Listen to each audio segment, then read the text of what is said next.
ফেসবুকে এসে প্রতিপক্ষ এবং আইন শৃঙ্খলা বাহিনীকে উদ্দেশ্য করে মন্তব্য করেন চট্টগ্রামের শীর্ষ সন্ত্রাসী ছোট সাজ্জাদের স্ত্রী।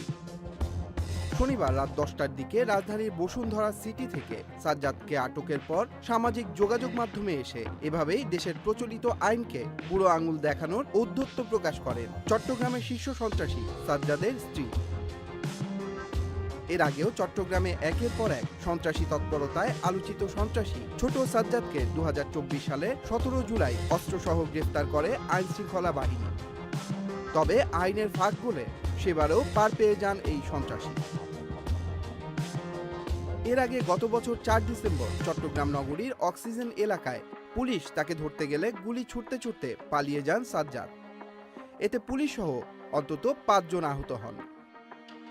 পরবর্তীতে 29 জানুয়ারি ফেসবুক লাইভে এসে সাজ্জাদ বাইজিদ বোস্তামি থানার ওসি আরিফুর রহমানকে পেটানোর হুমকি